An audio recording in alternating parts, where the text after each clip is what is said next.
আমি যাচ্ছি এখন হামা করে ধানের জমি দেখবে। যে রোদ উঠছে, মানে ওদের তাপে তাকান যাচ্ছে না। চারমুখে খালি ধান আর ধান, ধান আর ধান। ধান ছাড়া কিছু চোখত পড়ছে না। কোনো কোনো ভের ধান ফুলছে, আবার কোনো কোনো ভের ধান ফলেনি। যেগুলোর আগে বিছন ফালাছে সেগুলোর ধান তাড়াতাড়ি ফুলছে, আর যেগুলোর পরে বিছন ফালাছে সেগুলো পরে ফুলছে। আর এই ধান ঝিঁকে ফুলছে একবারে সব ধানে একদম ফুল গেছে, একটা ধানও বাকি নেই। আবার এই মুড়ো হলে এলে ফলেনি, এই মুড়ো আছে দেরি করে বিছন ফালাছে, এই জন্য এগুলো ফলেনি। তো শুক্রবারের দিন আসারও সময় হয় না, তো করছি বাড়িতে বসে আছি না ধানের ভিগুলো দিকে আসিস। তো মা করছে বাড়িতে বসে না থেকে পাতার যা ধানের জমিগুলো যেন বেড়ে এলে হয়, দেখে এলেও তো হয়। এই জন্য ধানের জমিগুলো দেখার জন্য আসলো।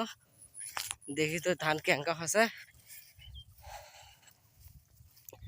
ধান আমার জমিগুলো সবগুলো ফুলছে, দেখেন চার মুখে ভালোই খাই ধান আর ধান। এলে হলে আমার আটাশ ধান। তারপরে কে কোন ধান লাগাছেন সবাই কমেন্ট করে জানাবেন। সেই ধান হয়েছে, ধান তো দেখতেছি কারো খারাপ হয় নাই, কম বেশি সবারই ধান হয়েছে ভালোই।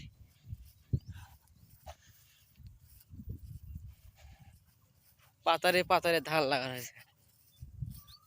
আবার ওই দিকে ওই এক চাষা যাচ্ছে ধান ওষুধ দেওয়ার।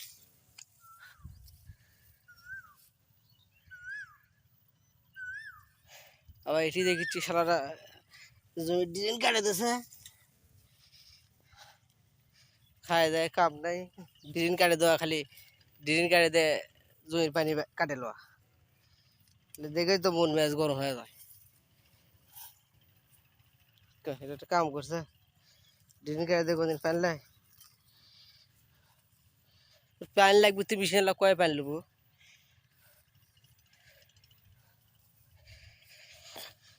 ধান ভালোই হয়েছে, ধান খারাপ হয়নি মানুষের, কারণ শস্য করে ধান লাগানো হয়েছে তো এই জন্য একটু এরকম হয়েছে। জমি যারা পাউস টাউস দেওয়া হয়নি, পাউস না দেওয়ার কারণে একটু ধানের সমস্যা হয়েছে। আর পর থেকে পাউস দেওয়া লাগবে বেশি করে, পাউস দেওয়া বাদ দেওয়া যাবে না, কারণ পাউস না দিলে ধান হবে না।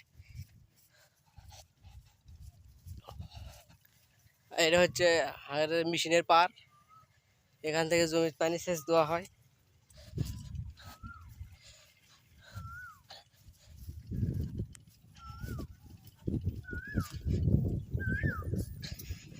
যে রোদ, আর মাঝে মধ্যে না বাতাসও আছে, তাও বাতাসের কারণে তো থাকা যাচ্ছে, বাতাস না হলে তো আরো থাকাই গেল না। সেই রোদ আছে, এত রোদ বাবা।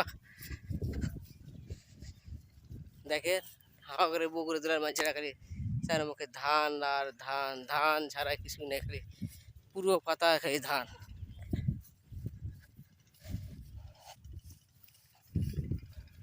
ধানেতে একবারে পুরো পাতাটা একবারে ছায়ে গেছে, আর কিছুদিন পর ধান পাক করে ধরবে। আজকের মতো এ পর্যন্ত রোদ লাগছে, আর ব্লগ ভিডিও করবো না, পুজোতে আমার গাওয়াটা আসবে শেষ। বাপ রে বাপ, সেই রোদ লাগছে।